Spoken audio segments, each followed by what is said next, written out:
നിങ്ങളുടെ favourite shows ഇനി ഒരിക്കലും മിസ്സാവില്ല. ഇപ്പോൾ C5 കാണും നിങ്ങളുടെ ഫേവറേറ്റ് ഷോസ് തികച്ചും സൗജന്യമായി. അച്ഛാ, നമുക്ക് വേറെ ആരെങ്കിലും അയക്കാം. നമുക്കാർക്കും പോണ്ട. ഇത് അവളുടെ അഹങ്കാരം കൊണ്ട് സംഭവിച്ചതാ. എല്ലാം പറഞ്ഞു കൊടുത്തിട്ട് അവസാനം നിന്നെ തള്ളി പറഞ്ഞ് ഫോൺ കട്ട് ചെയ്തതല്ലേ. അങ്ങനെയല്ലേ അതെല്ലാം കരിഞ്ഞു പോയത്. അപ്പോ അവളുടെ മുന്നിൽ നീ തന്നെയാ ജയിക്കേണ്ടത്. മോള് പോ.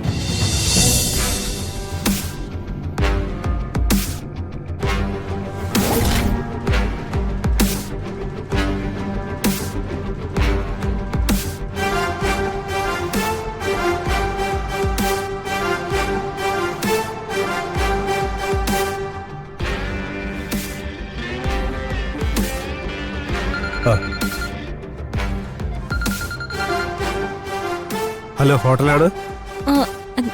ഞാൻ കുറച്ച് സദ്യ ഓർഡർ ചെയ്തിട്ടുണ്ടായിരുന്നു കണിമംഗലത്തേക്ക്. അത് ഇതുവരെ എത്തിയില്ലല്ലോ. ഫുഡ് ഡെലിവറി ചെയ്തല്ലോ മാഡം. എന്താ നിങ്ങൾ പറയുന്നേ? ഇവിടെ ഓർഡർ ഒന്നും വന്നിട്ടില്ല. ഞങ്ങളുടെ ഡെലിവറി ബോയെ മാഡത്തിന്റെ ഹസ്ബൻഡ് വഴി വെച്ച് കണ്ടിരുന്നു. അദ്ദേഹം ഫുഡ് അന്വേഷിച്ച് വരികയാണെന്ന് പറഞ്ഞു. ബില്ല് പേ ചെയ്ത് അദ്ദേഹം ഫുഡ് വാങ്ങിക്കുകയും ചെയ്തു. അങ്ങോട്ട് എത്തിയില്ലേ മാഡം? എന്റെ ഹസ്ബൻഡ് ആണെന്ന് പറഞ്ഞോ? അങ്ങനെയാണ് ഡെലിവറി ബോയോട് പറഞ്ഞത്. അയാളോട് വിളിച്ച് ചോദിക്കണോ മാഡം? വേണ്ട, ഞാനൊന്ന് ചെക്ക് ചെയ്തിട്ട് വിളിക്കാം.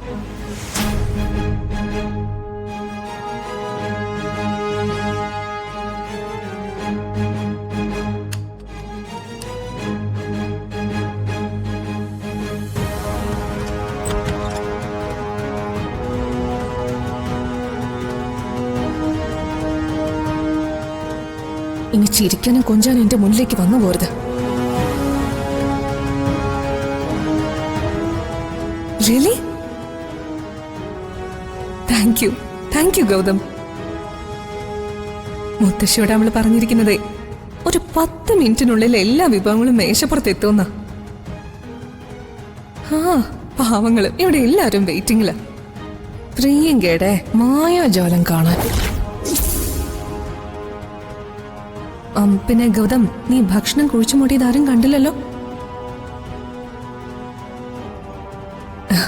ഓക്കെ, എന്നാ നീ പെട്ടെന്ന് വാ.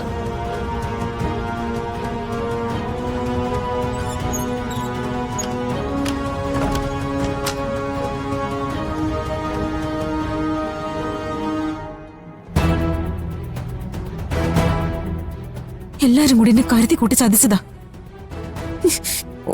ഇവരുടെ മുന്നിൽ നിന്ന് തോറ്റു കൊടുത്താ പിന്നെ എനിക്ക് ഒരിക്കലും ജയിക്കാൻ പറ്റില്ല.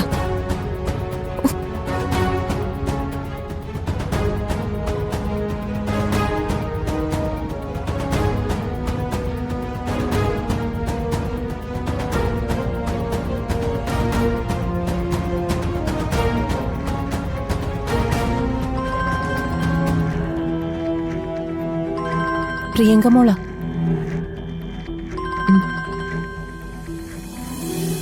ഹലോ മോളെ. അമ്മേ, ചേച്ചി എവിടെ? എന്തു പറ്റി മോളെ? ചേച്ചിക്കൊന്ന് ഫോൺ കൊടുത്തേ. അവള് കേൾക്കുന്നുണ്ട്, നീ പറഞ്ഞു. അത് ഇവിടെ എല്ലാരും കൂടി വരുണിന്റെ പിറന്നാൾ സദ്യ എന്നോട് ഒരുക്കാൻ പറഞ്ഞിരുന്നു. ചേച്ചി വീഡിയോ കോളിലൂടെ പാചകം ചെയ്ത് കാണിച്ച എല്ലാം ഞാൻ തയ്യാറാക്കിയത്. പക്ഷെ അവസാനമായപ്പോ ഞാൻ ശ്രദ്ധിക്കാൻ മറന്നുപോയി. എല്ലാം കരിഞ്ഞുപോയി അമ്മേ. അയ്യോ, ഇവിടെ എല്ലാരും കഴിക്കാനുള്ള തയ്യാറെടുപ്പില്ല. ഇനി എന്തുണ്ടെന്ന് എനിക്ക് അറിയില്ലമ്മേ. എന്ത് ചെയ്യാന്? സംഭവിച്ചത് എന്താന്ന് എല്ലാവരോടും പറയ. അത് പറ്റില്ല. ഏട്ടത്തെയും ചെറിയമ്മയൊക്കെ എന്നെ വെല്ലുവിളിക്കുന്ന രീതിയിലാ എന്നോട് ഇതൊക്കെ പറഞ്ഞത്. അവരുടെ മുന്നിൽ നാണം കെട്ടാലേ പിന്നെ എനിക്കിവിടെ നിൽക്കാൻ പറ്റില്ല.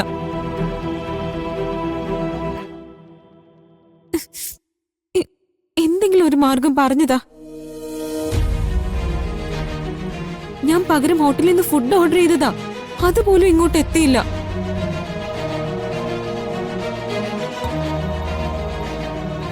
എനിക്ക് ആകെ ടെൻഷൻ ആവുന്നു. മോള് പേടിക്കണ്ട. അവിടെ ഉണ്ടാക്കിയ എല്ലാ ഭക്ഷണവും ഇവിടെയും തയ്യാറാക്കിയിരിക്കുക. അത് അങ്ങോട്ട് എത്തിക്കാം. എന്നത് എത്രയും പെട്ടെന്ന് വേണം. മോള് ഫോൺ വെച്ച് ഭക്ഷണം ഇപ്പൊ എത്തും. യശോദേ, പ്രിയങ്കമ്മളുടെ മാനം കെടുത്താൻ പറ്റില്ല. അടുക്കളയിൽ ഇവിടെ എന്തൊക്കെയോ ഉണ്ടാക്കി വെച്ചിട്ടുണ്ടല്ലോ, അത് അങ്ങോട്ട് കൊണ്ടുപോയി കൊടുക്കാം. എന്തിന്? ഇവിടുത്തെ അടുക്കളയില് രാധിക മോള് കാണിച്ചു വെച്ചിരിക്കുന്നതെല്ലാം ദൂർത്തല്ലേ, ധിക്കാരമല്ലേ? എത്ര നേരമായി അമ്മ ഇതിന്റെ പേരിൽ ഇവിടെ വഴക്ക് പറയാൻ തുടങ്ങിയിട്ട്? പ്രിയങ്കയ്ക്ക് കാണിച്ചു കൊടുക്കാനാണെന്ന് അവൾ അമ്മയുടെ കാല് പിടിച്ച് പറഞ്ഞതല്ലേ? അതൊന്ന് കേൾക്കാൻ അമ്മ തയ്യാറായോ? ഓ, എന്ന് പറഞ്ഞാ ഇപ്പൊ കാര്യം നടക്കട്ടെ. അമ്മയ്ക്ക് പ്രിയങ്കയെ വിളിച്ചൊന്ന് ചോദിക്കായിരുന്നല്ലോ, എന്നിട്ട് അമ്മ അത് ചെയ്തോ? ഇവളെന്തോ കൊലക്കുറ്റം ചെയ്ത പോലെ ഇവളെ കുറ്റവാളിയായി നിർത്തിയില്ലേ? അമ്മ വഴക്കു പറയുന്നത് നിർത്താൻ ഞാനും യശോദ എത്ര തവണ ആവശ്യപ്പെട്ടു, എന്നിട്ട് അമ്മ നിർത്തിയോ? അമ്മയ്ക്ക് നല്ല മനസ്സ് എന്താന്ന് മനസ്സിലാവില്ല. കണിമംഗലത്ത് അവള് തോറ്റുപോകാതിരിക്കാൻ വേണ്ടി മനസ്സിലെ വേദന അടക്കി പിടിച്ച് ഇവള് പാചകം ചെയ്തതാ. അതിവിടെ ഇരിക്കും, ഒരിടത്തേക്കും കൊണ്ടുപോകുന്നില്ല. യശോദേ, വാശി കാണിക്കേണ്ട സമയമല്ല ഇത്. പ്രിയങ്ക മോൾക്ക് ഒരു തോൽവി സംഭവിച്ചാലേ അത് ഇന്നത്തേക്ക് മാത്രമല്ല, എന്നേക്കുമായിരിക്കും. മോളെ രാധികെ, ഇവിടെ തയ്യാറാക്കിയിരിക്കുന്ന ഭക്ഷണം ആരും അറിയാതെ പ്രിയങ്ക മോളുടെ അടുത്തെത്തിക്കാൻ എന്നെ കൊണ്ട് പറ്റില്ലേ? ഏയ്, അവള് കൊണ്ടുപോകൊന്നും വേണ്ട. പിന്നെ ആര് കൊണ്ടുപോകും? അമ്മ കൊണ്ടുപോകും. ആ, കണിമംഗലത്തെ ആരും കാണാതെ ഈ ഭക്ഷണം അവിടെ എത്തിക്കാൻ അമ്മയ്ക്ക് പറ്റുമോ? പറ. എന്നെ കൊണ്ടാവില്ല. നിനക്ക് പറ്റില്ലേ? ഈ ഉണ്ടാക്കിയ ഭക്ഷണം കണിമംഗലത്ത് എത്തിക്കണമെങ്കിൽ അത് രാധിക തന്നെ പോവും. ഞാനോ? അഥവാ ആ കാര്യത്തിൽ അമ്മയ്ക്ക് എന്തെങ്കിലും അയിത്തം ഉണ്ടെങ്കിൽ പിന്നെ എല്ലാം വിധിക്ക് വിട്ടുകൊടുത്ത് നമുക്ക് മിണ്ടാതിരിക്കാം. അതേ നടക്കൂ. അച്ഛാ, നമുക്ക് വേറെ ആരെങ്കിലും അയക്കാം. നമുക്കാർക്കും പോണ്ട. ഇത് അവളുടെ അഹങ്കാരം കൊണ്ട് സംഭവിച്ചതാ. എല്ലാം പറഞ്ഞു കൊടുത്തിട്ട് അവസാനം നിന്നെ തള്ളി പറഞ്ഞ് ഫോൺ കട്ട് ചെയ്തതല്ലേ? അങ്ങനെയല്ലേ അതെല്ലാം കരിഞ്ഞുപോയത്?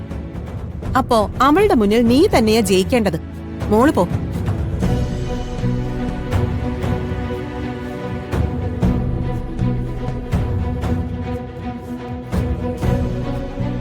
മുത്തശ്ശി പറഞ്ഞതൊന്നും മോള് കാര്യാക്കണ്ട. നിന്റെ അനിയത്തിക്ക് വേണ്ടിയല്ലേ?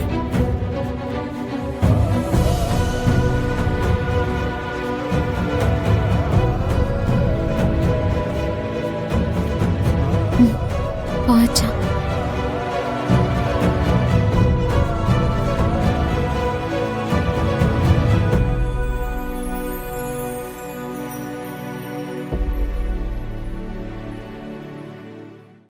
ഡൗൺലോഡ് ചെയ്യൂ C5 ആപ്പ്. കാണൂ എല്ലാ എപ്പിസോഡുകളും സൗജന്യമായി.